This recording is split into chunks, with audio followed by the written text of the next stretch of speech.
Guys welcome to my YouTube channel. Welcome to simplified nursing hub. तो मैं आज फिर से एक नया टॉपिक के साथ आई हूँ। वो भी एक रिसर्च का टॉपिक है, इम्पॉर्टेंट है और इजी में एक्सप्लेन भी मैं करूँगी इसको हिंदी में। तो let's begin with the topic. तो the topic is review of literature. Review of literature मतलब अभी हम रिसर्च अभी हम लोग बना रहे, तो हम लोग जो रिव्यू करते हैं, जिसका हम लोग यूज़ करते हैं ये स्टडी करने के लिए या कोई बनाने के लिए, रिसर्च के लिए, that is called as review of literature. So let's start. Introduction. Before conducting any study, it is necessary to analyze the existing knowledge regarding that topic. अभी हम लोग एक टॉपिक के ऊपर रिसर्च बना रहे. फॉर एग्जाम्पल एक एग्जाम्पल लेते हैं कि मैं ऐसे एग्जाम्पल बोल रही हूँ कि what are the like online classes based on their study के ऊपर, कि बच्चे का ऑनलाइन स्टडीज़ के ऊपर क्या प्रभाव पड़ रहा है, वो हम लोग एक टॉपिक लिया है. तो हम पहले क्या करेंगे कि हम देखेंगे कि वो टॉपिक के ऊपर कोई स्टडी हुआ है क्या. हाँ, अगर हुआ है तो उसका जर्नल्स, बुक्स, एनसाइक्लोपीडिया ये सब रेफ़र करेंगे. तो रेफरेंस जो कर रहे हैं हम लोग, उसको बोलते हैं review of literature. The purpose of the review of literature is to discover what has previously been done and what remains to be done. Like अगर ये टॉपिक के ऊपर लाइक ऑनलाइन स्टडीज़ क्या प्रभाव पड़ रहा है स्टूडेंट्स के ऊपर, अगर उस हिसाब से प्रीवियस स्टडीज़ में लिखा है कि ऑनलाइन स्टडीज़ के कारण बच्चे को अच्छा मार्क्स आ रहा है, और क्या कारण है वो बताया नहीं, क्या क्या चेंजेस आए एक स्टूडेंट के ऊपर वो उन्होंने नहीं लिखा है. तो हम अपने स्टडीज़ में क्या करेंगे कि उनका इंटेलिजेंस लेवल बढ़ गया, वे ऑफ थिंकिंग चेंज हो गया, या फिर क्या बोलते हैं हम लोग, उनका राइटिंग स्किल्स इम्प्रूव हो गया. तो ये सब एक्स्ट्रा ऐड कर सकते हैं अपने रिसर्च में. That is the important topic. तो what has been previously done and what remains to be done उनका मेन पर्पस है. It guide us to solve our problems by checking the old reviews. पुराने review check करके हमें पता चलेगा कि हमें एक्स्ट्रा क्या ऐड करना चाहिए या क्या सोल्यूशन है प्रॉब्लम के लिए. That is the introduction of review of literature. Now, next is the definition of review of literature. According to Bunce and Groove, ये दो इंसान ने रिव्यू ऑफ लिटरेचर क्या बोला है. An organized written presentation of what has been published on a topic by scholar. उनका मतलब कि एक रिटर्न, उनका खुद का रिसर्च का एक बुक रहेगा, जर्नल रहेगा. That is a return presentation of what has been already done या पब्लिश्ड हुआ है on a specific topic by scholar. That is the definition of literature by according to Bunce and Groove. So we will be seeing about the purpose. उनका main उद्देश्य या purpose क्या है review of literature का.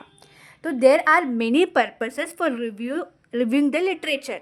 दे are, first is the identify known and unknown. Like to determine what is already known and what is left out about the topic that we wish to study. Like हम लोग को already क्या topic, जैसे मैंने पहले बोला कि अगर उस प्रीवियस जर्नल में ये लिखा है कि ये बच्चे का ऑनलाइन क्लास अटेंड करने के वजह से मार्क्स बढ़ाए, बस उतना ही स्पेसिफाई करके उन्होंने जर्नल बनाए.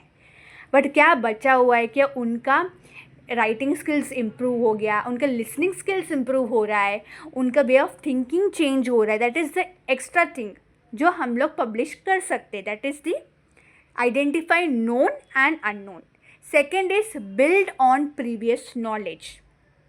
Okay, since research is an ongoing purpose या process है, it helps us to build on previous knowledge. research क्या है, every day change होता है. अगर एक टॉपिक के ऊपर हम आज रिसर्च कर रहे हैं, वो टॉपिक का अब वो सेम टॉपिक अगले नेक्स्ट पर्सन बनाएगा तो उसमें भी वेरिएंट लाइक अलग अलग होगा, डिफरेंस होगा. Okay, research every day change होता है, ऑन गोइंग प्रोसेस है. That is the thing. Third is to clarify the research problem. It serves as a basis in clarification and formulation of research problem.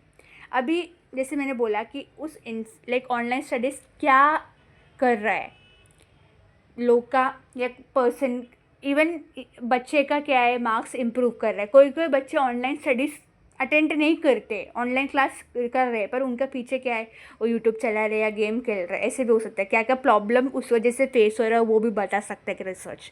That is this as a basis in clarification and formulation of a research problem, avoid duplication, it's a main important point है। क्या purpose, अभी research क्या है, फिर से same repeat नहीं करना है हमें। सेम टॉपिक, अगर हमने एक टॉपिक लिया और वही बता रहे कि ऑनलाइन क्लास से लोग का और स्टूडेंट्स का मार्क्स इंप्रूव हो रहा है, बस फिर से डुप्लीकेशन नहीं होगा, क्योंकि हम प्रीवियस रिव्यू ऑफ लिटरेचर कर चुके हैं, हम रिव्यू किया है, हमने दूसरा देखा है, तो we will not duplicate, same नहीं बनाएंगे, हम कुछ अलग बनाएंगे। That is the to avoid the duplication of the research.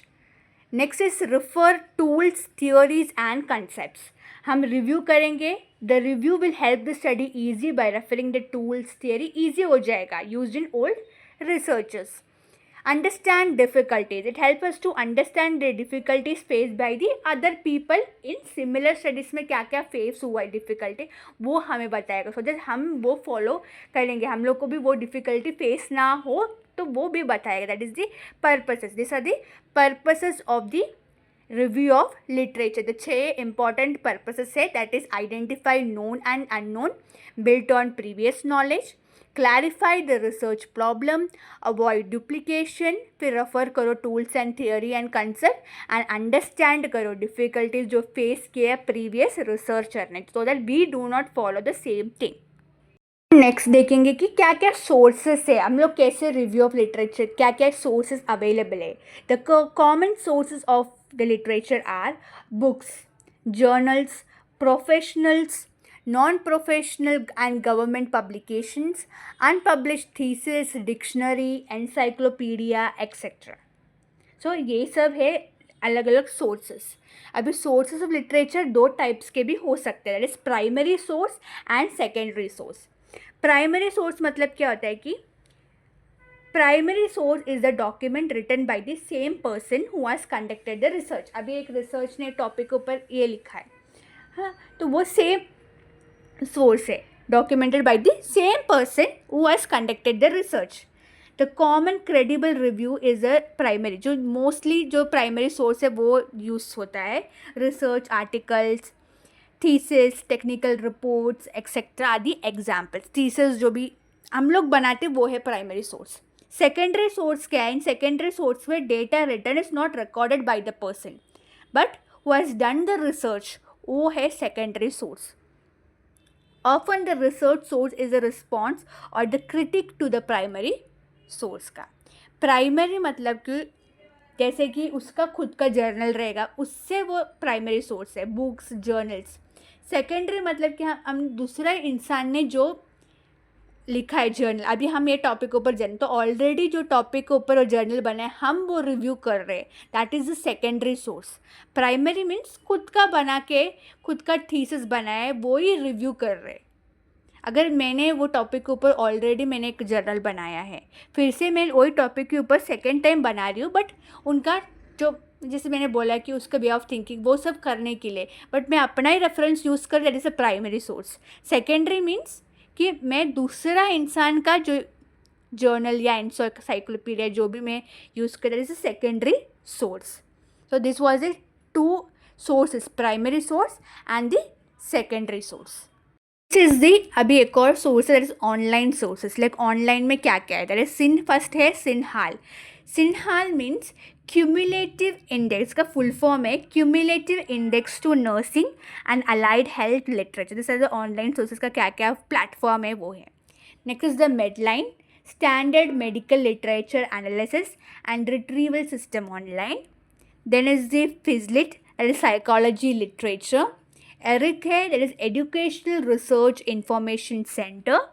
Then ISI, that is Institute of Scientific Information. This is the online sources के ऊपर। लाइक मैं अभी एग्जांपल दे सकती हूँ, अगर हम बच्चे के ऊपर ऑनलाइन स्टडी थे तो स्कॉलर करके भी, ऑनलाइन स्कॉलर करके भी एक ऐप ये है, platform where we can see everything. That is a online sources के ऊपर क्या क्या हमें रिसर्च आर्टिकल मिलेंगे, that is the online sources. अभी हम देखेंगे स्टेप्स कैसे कैसे कैसे हम रिव्यू कर सकते हैं literature, steps of review of literature. First one is to understanding the concept of research problem and identify the key search term.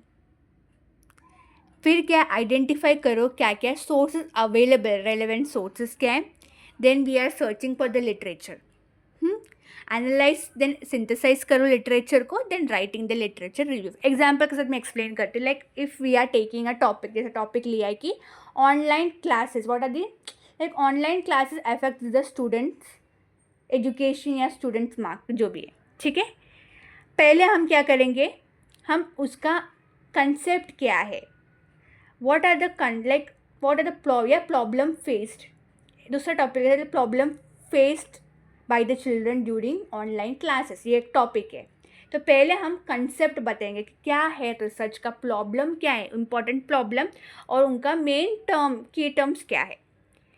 उसके हिसाब से हमें पहले अंडरस्टैंड किया कि उसका प्रॉब्लम क्या है, उसका टॉपिक हमने पहले टॉपिक लिया।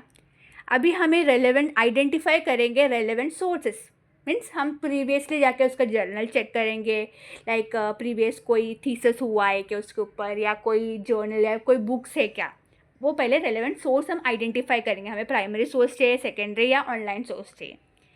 देन सर्च करेंगे लिटरेचर, ये क्या है, मतलब इम्पोर्टेंस क्या है लिटरेचर का।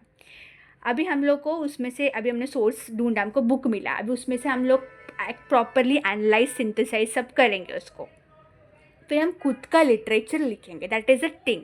पहले अंडरस्टैंड करेंगे क्या है उसका कंसेप्ट, उसका इम्पॉर्टेंट थिंग्स क्या है, फिर हम जाएंगे कि एक बुक ढूंढने के लिए, बुक या जर्नल ढूंढने के लिए प्रीवियसली जो किया है, उसमें से हम देखेंगे कौन सी ये टॉपिक है, तो मुझे ये चाहिए इसका टॉपिक, उसको एनालाइज सिंथेसाइज करेंगे और अपना खुद का लिटरेचर लिखेंगे। That is the steps of review of literature. तो हमने क्या क्या देखा रिव्यू ऑफ लिटरेचर में, दैट इज़ इंट्रोडक्शन देखा, डेफिनेशन देखा, पर्पस देखा, उसका सोर्सेस, 3 सोर्स है, primary, secondary and online sources, and उसके स्टेप्स देखे। सो होप कि आपको ये टॉपिक समझ में आया रहेगा। So don't forget to like, subscribe and share और कमेंट प्लीज़ कीजिए आपको नेक्स्ट टॉपिक क्या चाहिए। And thank you, and we will see in the next video. Bye.